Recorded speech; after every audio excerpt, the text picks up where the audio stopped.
You were listening to Feed Your Mind. Now, in my White Alice video, we discussed how scientists are claiming they're bouncing signals off of the ionosphere. Now, we went into great detail about how this strange technology had taken place before satellites even existed. And the thing is, just being logical, the air is not something you can touch. So it really didn't take much for me to figure out that they're bouncing signals off of the dome firmament and not the sky. And so at the end of the video, I played a clip from an alleged whistleblower who claims to have inside information about how this same technology of bouncing signals off of the firmament is being used to simulate satellite technology. This whistleblower was discussing how he used to work on satellites and ended up moving up in the satellite industry, creating satellites and working real close with powerful companies, putting satellites up in the sky. And he was doing a lot of work with the solar tech to make sure the satellite stays powered up. And eventually he got so high into a position that we got to a point in the business to where he got approached. And the guy is pretty clear that he got approached by the Illuminati. And the Illuminati was letting him know that, okay, you reached a certain level. And so now he was on a need-to-know area in the satellite business. And like I said, with Flat Earth, not everybody needs to know to hide it. It's only the certain people at the very, very top that need to know. And so they told him that you need to do this and this and this for the satellite to work, because there is no satellites. And he was at a point now where they had to explain to him what he has to do and why he has to do it. And they pretty much threatened his life. And then so he did what they said. And so it turns out this guy ended up telling close friends about the top secret satellite information. And this got him in big trouble. And so now he's on the run. He also claims that he has much more information to share. But the thing is, I haven't heard any new information coming from him, and it's been well over a year. And so is this story true?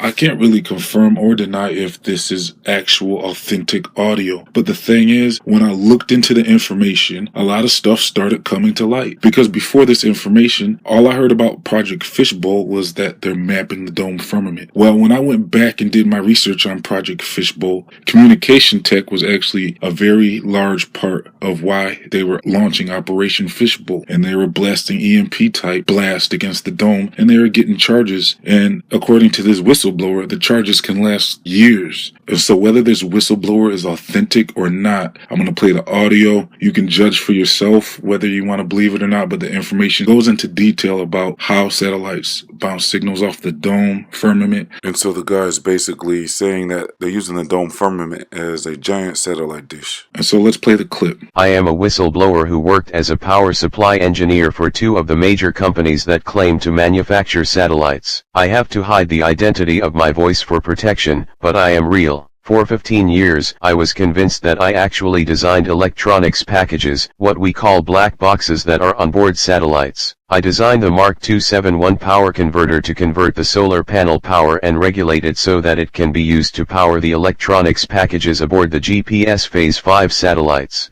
I also was told I was designing power converters for the Motorola Iridium Class 9A satellites. Then in 2006 I worked for a company in Las Vegas, designing the electronics for the upgraded military smart bombs called JDAM that are guided by GPS. You can Google that if you want to know more. I began to suspect there was something fishy about every company I worked for when on September 17 of 2007 I was pulled aside by an engineer that worked for the Air Force and was the engineering supervisor for the contract. He kept talking about the all-seeing eye and even asked me if I had considered joining the Freemasons and socializing with he and others like Trump. I told him I wasn't into that sort of club because they were just old men. My head began to spin and I didn't know what to say because I thought we were talking about designing GPS modules. He then slapped a $1 bill down on the table and pointed to that pyramid with a floating eye above it that I didn't understand and said, "See, that is the ever-seeing eye. You had better learn who you work for," and he left. All of a sudden the smile was gone and he leaned forward and looked into my eyes and said, "You have the highest compartmentalized clearance on this project, and if one word of what we talked about gets to anybody, you will be tried for treason, and that carries the death penalty." Then he whispered something that caused chills to run up my spine. "That is if you live long enough to go to jail." Accidents do happen, you know. My head was spinning, I didn't know what was real. I guess he saw my concern and he said, "You will soon understand." He got up and left. The billions appropriated for an expensive program like GPS goes a long way in perpetuating the biggest hoax ever pulled on the entire world by those in power. That was a long time ago to me, and I've lived the lie ever since with every project I've worked on,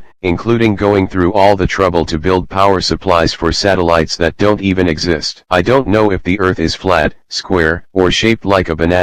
What I do know is that finding out GPS doesn't come from satellites and that there are really no satellites, and exposing that could get me killed. After living this lie for many years and having to tell our contractors the lie to keep the engineers in the dark, I want this story to be public in case something happens to me. I am guessing that if I can't get to another country that I'm a dead man. When the space cover-up is threatened, all stops are pulled to prevent it from leaking, since it is the biggest lie the government has. There are all sorts of explanations about satellites. Some people might suggest they are actually balloons similar to weather balloons, or aircraft, while some say they even exist and float around above the Earth. Still others claim they do not exist at all and we really get all of our satellite signals from the ground. Satellite uplink and downlink dishes are real. The uplink beams a signal toward the sky, and the downlink receives a signal, and that signal actually comes from the sky and not the ground. Any electronic technician can tell you why a dish would have to pick up a signal from the sky, due to the way they are made, and they have to be aligned to an exact location in the sky. So, if there are no satellites, where does the signal come from? A balloon? Everybody by now should know that balloons are pushed by the winds. Satellite antennas that are used for geostationary satellites do not move. Can you imagine what a nightmare it would be to make the illusion of satellites by putting up balloon after balloon to keep at least one in front of all of the satellite dishes? Since there are supposedly a lot of satellites in geostationary orbit,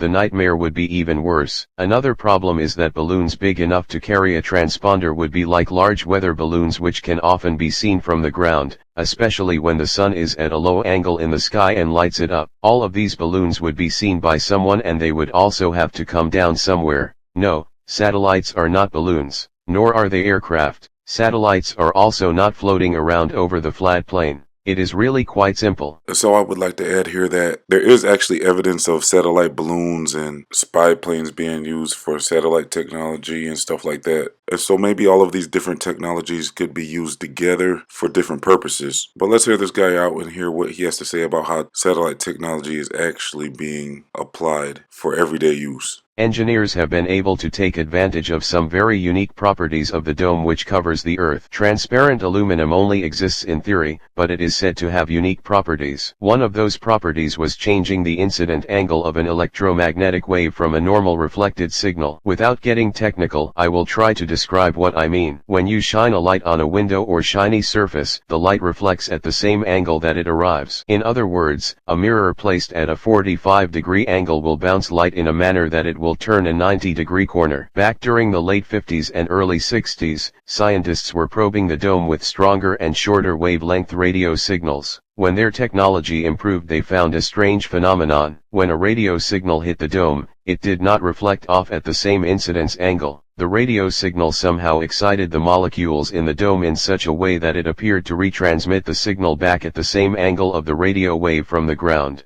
This was a revolution for two different groups of people, and those at the top had a brainstorm. They had just discovered a way to simulate satellites to keep their illusion going in the face of better technology. Plus, this could actually be used to communicate very wide-band signals over far areas across the Earth. In order to understand why this is important, you have to know a bit about radio and communications. Radio signals are based on frequency, or cycles per second, which is called hertz. Radio signals on low frequencies such as AM broadcast can bounce through the ionosphere, but this is not reliable and changes during the time of day. Another big problem is that the lower the frequency, the less bandwidth it can carry. Digital video signals require a lot more bandwidth. The higher the frequency that is used for communication, the more bandwidth you can use. But when you get up to microwave signals, which are billions of cycles per second, the signal will only go in a straight line and will not bounce off of the upper atmosphere. Let's go back and look at the dome. Because of the unique properties of what we engineers call coherent reflection, satellite dishes can uplink a signal to the dome and it will reflect back down along the same path, but a secondary signal also bounces off at the same incident angle. This allows bouncing it so that it can be picked up not only locally but in other countries. But there was a huge problem. Although radio signals were bouncing off of the dome, they were very weak due to the distances involved. I will provide you the exact dimensions of the dome in a later video. It is well understood and has been probed and measured. Another characteristic that was shown in the transparent aluminum model was related to its electrical charge and its excitability to enhance radio signals that it reflects by resonant molecular motion. If only a way to add a small electrical charge to the dome could be figured out, but this was obviously beyond their capabilities. At least until hydrogen bomb tests in the 50s proved that strong electromagnetic signals called EMP pulses are created with bursts at high altitudes. Secret discussions between the United States and the Soviet Union were held after the scientists determined that with a specified number of upper atmospheric air bursts were planned. To this day, I do not know the exact number. The Soviets and Americans set off several at different locations to make this work. These started in 1958 and the first commercial use of a fake satellite by private industry occurred when Echo 1 was supposedly launched in 1960. After the final charging bursts were fired in 1963, the second fake Echo was launched, while an uplink-downlink were provided for international live television signals between Europe and the United States. The atomic tests worked exactly as the engineers predicted, but there is a problem that has started.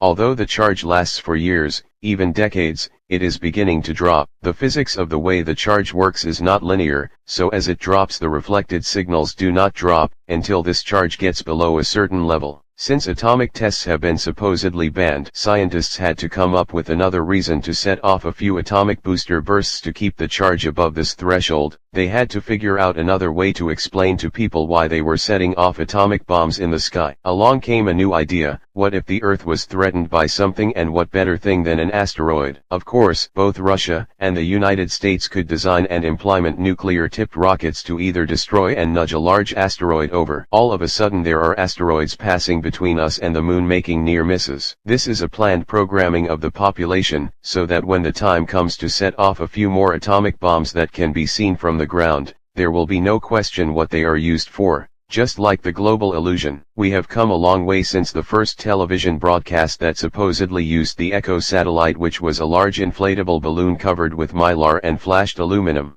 Once they discovered the dome could be used for radio communications, there was a need for more channels and thus more satellites. This is where a big problem for engineers occurred. When the signal hit the dome and reflected, it spread out, and it was impossible to reflect different signals within a few degrees of each other off of the dome. Engineers who had developed radars for the Navy and military had used a system called phased array antennas at microwave frequencies to scan very narrow beam radar signals up and down. Check out my Proof at the Dome Firmament playlist for much more information. I'll leave the link in the comment section and the description box. Simply enter your email address at feedyourmind1.com. That way I can send you some cool news briefs throughout the week. It's completely free. If you support this channel, chip in $1 to $5 and you can join my VIP room for early releases, free gifts, and much more. Links in the comment section and the description box. Please like, comment, share, and subscribe, and click your notification bell. Include the title of your favorite video and you're automatically entered into a chance to win a free gift from my Feed Your Mind pop-up shop. This has been another episode of Feed Your Mind. Thank you for tuning in. Signing off.